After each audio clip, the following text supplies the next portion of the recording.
I'm going to be sharing some poems that go for each character, and here we go. The first one is called Twin Light. The windy, festive musical notes swept you close, then closer. My world jolted under the quick curve of your smile. Your light-hearted laughter floated over the chatter of the crowd as your unspoken ways talked in a strong voice. My soul heard the tone and belted the harmony. A spark within me spun and marveled its reflection as joyously as a princess at her mirror on the night of a ball. My core knew a shift had taken hold, just as the eye of the stove knows the strike of the match can and will. Slowly, the palm of my hand found a new home against yours. My cheek landed a warm resting spot on the strong swell of your shoulder. Gone, hot tea for one on lazy Sundays, while I haunt a favorite cozy chair. No more TV that plays in a room like a best friend who recounts the events of a day. The street lamps, the city, and planet Earth melted and left me to sparkle in your eyes, and you, the glow that calls. That is the sentiment of the wedding in the beginning. Now, my next one, if you remember in the movie, Liam Neeson's character was having an interaction with his son. Well, I always feel that children, we think we're training children, but children are shining a light into us. They break us open. They make us see things in a new way. I have a nephew that is autistic, and he really, really challenges me. I notice that whatever he wants, he focuses on what he wants. So it makes me realize I have to do that too. It's called Branches. You are like the rare flowers that study the eyes of windstorms with humble determination, naive yet all-knowing. Run, mold your journey with every reach of your hands. Let me marvel like an oak that gazes down upon fallen seeds and knows they will not perish from the rain.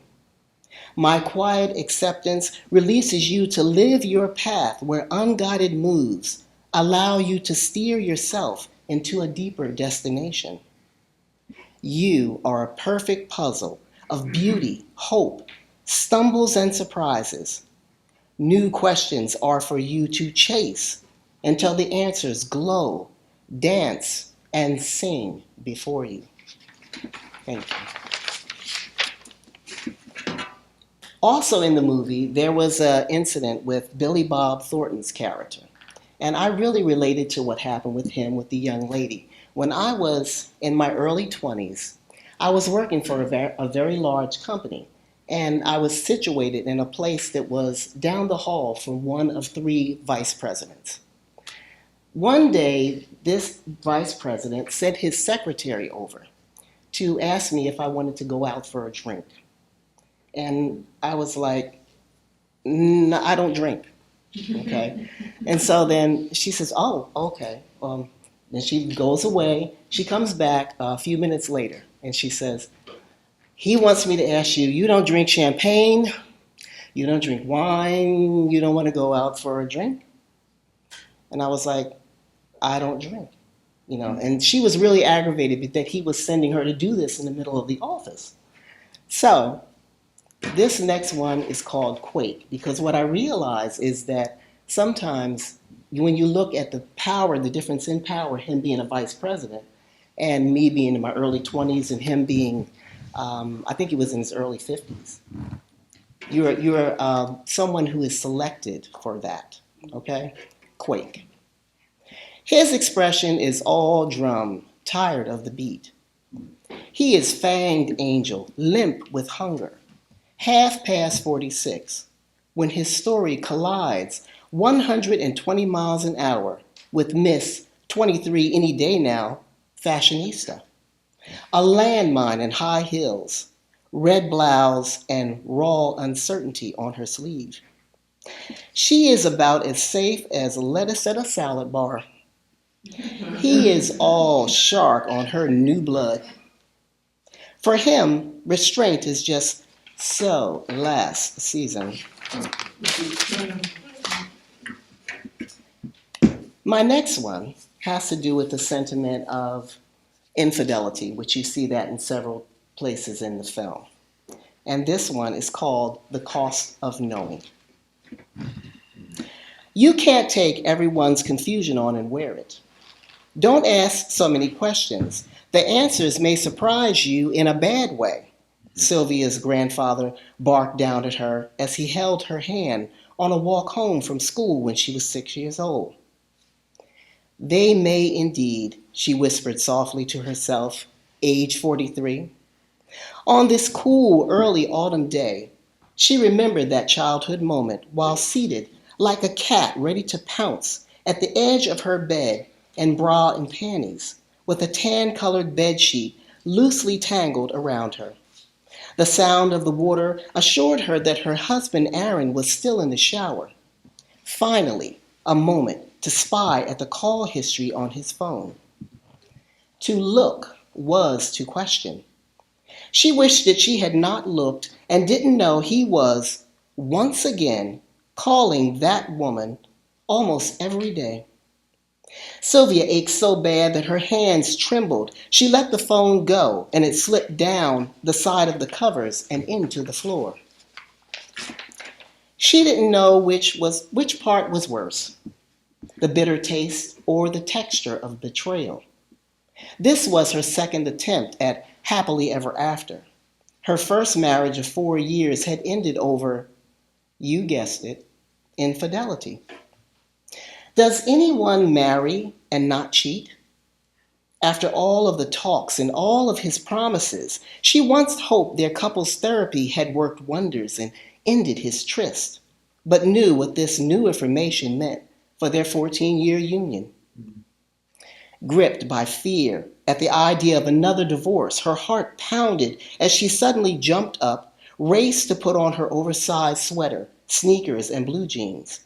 She wanted to run, stomp, kick, and scream, but for now, would settle for just a run.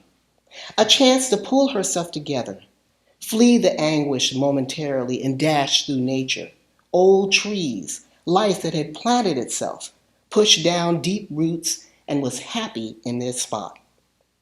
Many times she had leisurely strolled this path, but this time, along with the quick pounding of her steps, Sylvia noticed the sharp movement of birds from one spot to another, dust and seeds that sailed, and a need for a new place to take hold. They were like her. Everything in her felt jittery and uprooted. The knowing was already doing a number on her chronic twitch in her cheek. The broken-hearted's first things first. Sob hard where no one can listen. Everything else, the confrontation, the heated arguments, the packing, the uncertainty, the loneliness, the expressed concern from relatives, the lawyers, the reshuffle of who gets to keep who among their longtime friends, the hurtful division of assets, the giving back of each other's family. Rumors of what happened and the long road to healing would begin later. So now, just for now, she ran as hard as she could and let a river's flow of tears dry in open air.